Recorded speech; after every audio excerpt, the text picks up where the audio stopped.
Hello everyone, welcome to my channel Sudhanshu Sir Classes. In today's video, I shall be talking about Article 4, the first fundamental right of our constitution. So let's get started. Article 14 says that state shall not deny to any person equality before law and equal protection of the laws within the territory of India. There are two important terms to understand.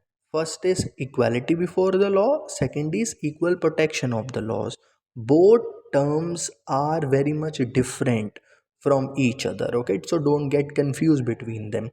The first one, equality before the law, is of British origin and has negative connotation. Why negative connotation? Because it stops, it restricts the state to perform certain actions and it forces the state to implement and to not create any special class of people. So it says absence of any privileges in favor of any person. A state cannot give special privilege to anyone in favor of anyone. This is a negative connotation. Equal subjection of all persons to ordinary law of land. Law of land would be applicable, will be applicable equally on everyone, to all persons, okay? And third one is no person is above the law. This is the meaning of equality, where no person is above the law. Law is equal in all persons are equal in the eyes of the law, okay? Second is equal protection of law.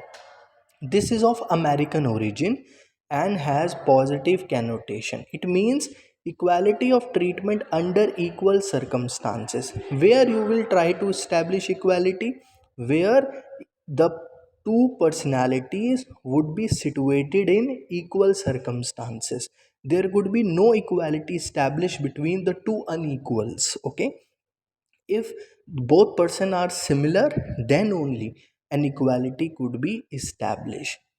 Second says similar application of same law to all person who are similarly situated. For an example, if there are two criminals, both have committed two different natures of crime, so you cannot give equal you can say punishment to both of them, okay? No, they are not equals, though both are criminals, but the magnitude of their crime is different, so that is the reason no equal punishment could be given.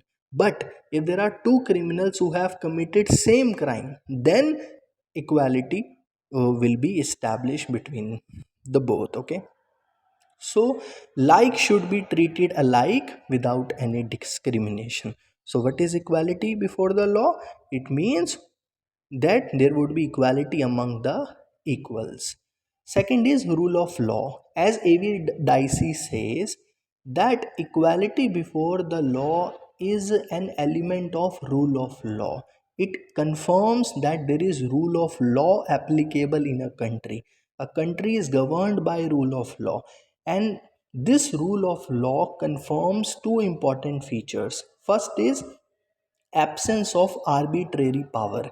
Wherever there is a rule of law, then it confirms this country is governed by a rule of law and there is no arbitrary ruler power that is there on to rule upon the people. That is, no man can be punished except for a breach of law. Yes, in India there is rule of law. If you don't violate the law, you can never be punished, okay? This is rule of law.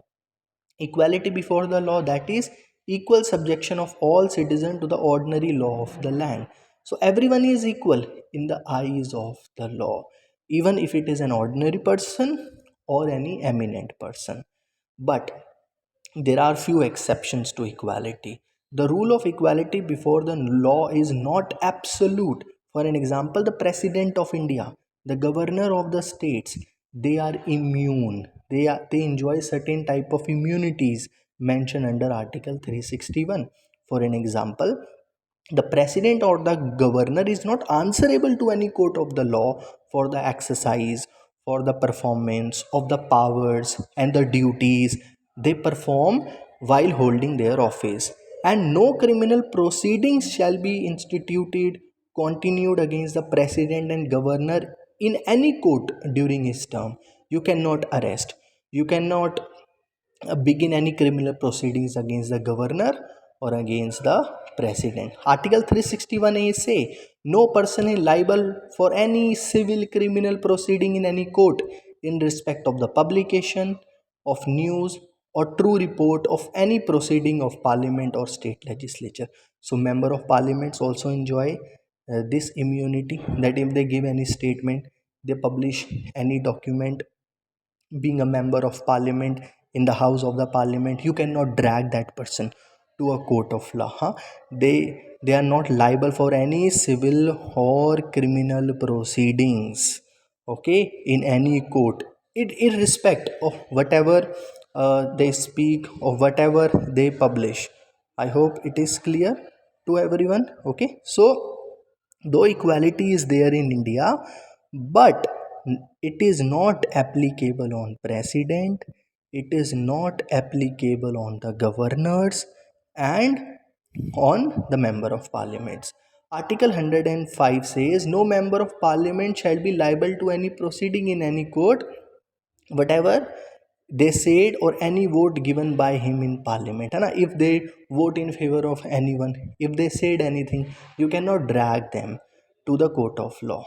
Article 194 says no member of state legislature is liable to any proceeding in any court irrespective to anything they said and vote given by him in any parliament. Similar power have been enjoyed by the members of legislative assemblies as well. And article 31C held that article 30C comes in, article 14 goes out. So article 31C is an exception to article 14. It provides that the laws made by the state for implementing of DPSP, uh, of clause B and clause C of 39, article 39 cannot be challenged on the ground they are violative of article 14.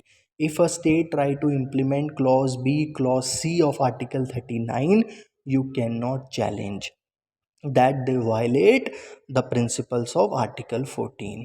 And the diplomats are also immune, the foreign ambassadors are also immune from criminal and civil proceeding according to Vienna Convention of Diplomatic Relations.